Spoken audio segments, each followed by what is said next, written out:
Panorama group, जो सोचता है वो करता है। चॉइस से आता है कि हम इनको रखना चाहते हैं, आप उसको रखे। आज उसका बयान दिलवाइए। कैसो चूहा खा के बिल्ली चली हज करने की, सबको हत्या का आशंका लगता है। बताइए तो हो जाएगा कि जहां सड़क बनेगा वहां लेवी दीजिए, ट्रक जा रहा है लेवी दीजिए, फिरौती के लिए रंगदारी कीजिए, मेरीन ड्राइव से पकड़ के उठाए ये आप पैसा दो। या कहते हैं तेजस्वी यादव, आपके पास प्रमाण है, तर्क है, तो कोई रोक रहा है आपको? सरकार अपना पक्ष रखेगी। आप लोग रीतलाल यादव को मरवाना चाहते थे, जो उनका कहना है। अरे भाई, रीतलाल यादव बोले कि हमरा तो डर लगता है, तो भगवान भी कराने लगेंगे ना। बताइए तो भाई, कौन तुम मारने का? वो जो पुलिसकर्मी है उससे बयान दिलवाओ, उनका लीगल सेल अच्छा है, जमानतदार भी बन जाए राष्ट्रीय जनता दल का कोई, ये भी तय करवा लीजिए। तो खाली टिकटें लीजिएगा, जमानतदार दूसरा से अपना घर अलग बनाइएगा। आरजेडी विधायक रीतलाल यादव ने सरकार के ऊपर गंभीर आरोप लगाया है। दरअसल रीतलाल यादव के आवास पर छापेमारी हुई और उस छापेमारी के बाद कई तरह की बातें भी निकलकर सामने आई। आज रीतलाल यादव ने दानापुर के कोर्ट में आत्मसमर्पण किया। उसके बाद उन्होंने कहा है कि सरकार जो है वो हमारा हत्या करना चाहती थी। हमारे जो सरकारी अंगरक्षक हैं उनके द्वारा उनको ये कहा गया कि तुम उसे मार दो, हम तुम पर एफआईआर भी नहीं होने देंगे। इस तरह की बातें रीतलाल यादव ने कहा है। अब सरकार से जवाब ले लेते हैं। बिहार के जनता दल यूनाइटेड के मुख्य प्रवक्ता सह एमएलसी नीरज कुमार हैं, उनसे बात करते हैं। जो कहा जा रहा है उसको आप कैसे देख रहे हैं? 100 चूहा खा के बिल्ली चली हज करने, जिस पर हत्या रंगदारी का मुकदमा दर्ज हो, और कौन वो सुरक्षा कर्मी है? वो तो आपके साथ है, सरकारी बॉडीगार्ड है, आपकी मर्जी से आया होगा, तो उसका बयान दिलवाइए। मर्जी से कैसे आएगा? सरकारी है, मर्जी से आएगा। बिल्कुल चॉइस से आता है कि हम इनको रखना चाहते हैं, तो आप उसको रखे। आज उसका बयान दिलवाइए कि वो सुरक्षा कर्मी जो सरकारी है वो क्लोज नहीं हुआ है, तो सुरक्षा कर्मी आप रखते हो, आप चयन करते हैं और आप बयान दे रहे हैं, तो किसको डराना चाहते? अब कोई डरेगा? ये राजनीति के बयान के छुरछुरी से कोई नहीं डरने वाला। एहसास हुआ ना? आरोप जो लगाया जा रहा है कि आप लोग सरकार हत्या करवाना चाहती थी रीतलाल यादव की। यही तो पहले का 100 चूहा खा के बिल्ली चली हज करने की, सबको हत्या का आशंका लगता है। बताइए तो, ये तो हद हो गया। भगवान भी करा रहे होंगे, कह रहे होंगे कि बाप रे बाप, हत्या का केस इस पर, फिरौती का केस इस पर, रंगदारी का केस इन लोगों पर, और यही कहे कि डर गए हम। ये बाहुबली का कहलाते हैं। बाहुबली कहलाते थे। कानून बली होता है कि बाहुबली होता है? एहसास हुआ? एहसास कराना जरूरी है। गुंडा राज बिहार में कोई खौफ पैदा करने की कोशिश करेगा, कोई काम करेगा तो वहां गिट्टी बालू हमारा गिरेगा। ये नेक्सस चलने वाला है। ये नीतीश कुमार जी हैं, तेजस्वी यादव जी ने आपको आश्वासन दिया होगा कि हम आपको बचा लेंगे।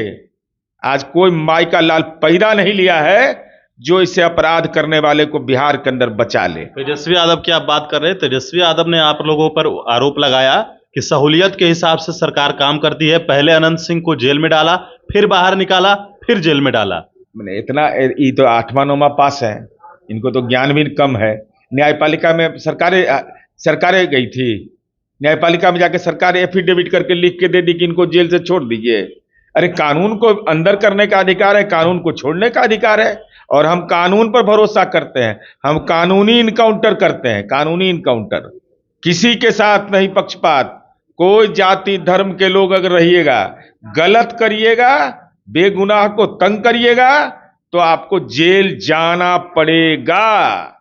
लेकिन सवाल तो है ना कि AK-47 मामले में अनंत सिंह को पहले भेजा गया, फिर उन्होंने कहा कि साक्ष्य के अभाव में फिर छोड़ दिया गया, फिर से जेल भेजा गया। साक्ष्य कौन दिया? आपको प्रशासन, जिला कोर्ट में सरकारें थी। प्रशासन का दायित्व है कोर्ट को समीक्षा करने का अधिकार है। अगर तेजस्वी यादव को यह लगता है कि गलत तरीके से कोर्ट ने कर दिया है, तो आप जाइए इंटरवेनर बनिए, आप जाइए सुप्रीम कोर्ट, आपको कोई रोक रहा है क्या? लेकिन अनर्गल बात मत बोलिए, अपराध को पोषित मत करिए, इन लोग का मनोबल नहीं बढ़ाइए।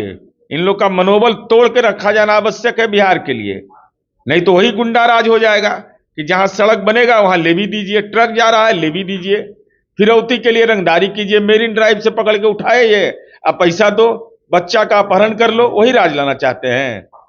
अगर आप यह कहते हैं तेजस्वी यादव, आपके पास प्रमाण है, तर्क है, तो कोई रोक रहा है आपको? सरकार अपना पक्ष रखेगी, लेकिन अनर्गल आरोप अपराध को पोषित जाति और धर्म के चश्मे से मत आप लोग देखिए। रीतलाल यादव को मरवाना चाहते थे, जो उनका कहना है। अरे भाई, रीतलाल यादव बोले कि हमरा तो डर लगता है, तो भगवान भी कराने लगेंगे ना? बताइए तो भाई, कौन तुम मारने का? वो जो पुलिसकर्मी उससे बयान दिलवाओ, नहीं तो अपने तो गेवे की ओकरो ले जाओगे साथे, वो हो जाएगा साथ में। क्या तो पुलिस को यही काम है? पुलिस का कोई अपना सरकारी नौकरी दाव पर लगा देगा? मैंने आप क्या है भाई, आपके चलते सरकारी नौकरी लगा देगा? ऐसा लोग के साथ एक बार रहता है ना तो बड़ा टाइट रहता है, और जैसे ही कानून का दंश उसको झेलता भागता है जान लेके सब, कि बाप रे बाप, इस झमेला में हम पड़ेंगे, हमारे बाल बच्चा का क्या होगा। कहा जा रहा है कि ये राजनीतिक द्वेष के कारण इस तरीके से आरोप लगाया गया है रीतलाल यादव। भगवत गीता पढ़ने के लिए गए थे वो बिल्डर से रंगदारी मांगने के लिए, उस बिल्डर को तो मैं सैल्यूट करता हूं कि उसने कम से कम हिम्मत किया, बोला, प्रमाण दिया कि हमसे रंगदारी मांगा गया, पैसे मांगे गए हमसे, सब प्रमाण दिया। अब जेल में जाइए और तेजस्वी यादव से बात उत कर लीजिए, उनका लीगल सेल अच्छा है, जमानतदार भी बन जाए राष्ट्रीय जनता दल का कोई, ये भी तय करवा लीजिए। तो खाली टिकटें लीजिएगा, जमानतदार दूसरा से अपना घरों अलग बनाइएगा। तेजस्वी जी, आज महागठबंधन का बैठक है, प्रस्ताव पास करिए। आपके विधायक ने आरोप लगाया है, आपने आरोप सीधा लगाया है कि हमको राजनीतिक द्वेष से, इससे सहमति का प्रस्ताव पारित करिए। अब प्रस्ताव पारित करके बेउर जेल में समय लेकर के जाके अपना राजनीति के रत्न से मिल लीजिए। बिल्कुल, तो हमारे साथ है जनता दल यूनाइटेड के मुख्य प्रवक्ता एमएलसी नीरज कुमार थे। रीतलाल यादव जो आरोप लगा रहे थे उस पर आपने सुना है इनका क्या कुछ कहना है। इन्होंने कहा है कि सरकार जो है वो इस बात को लेकर काम नहीं करती है, सरकार कानून के हिसाब से चलती है। सीधे तौर पर इन्होंने यह कहा है। गणेश फाउंडेशन के साथ नमस्कार।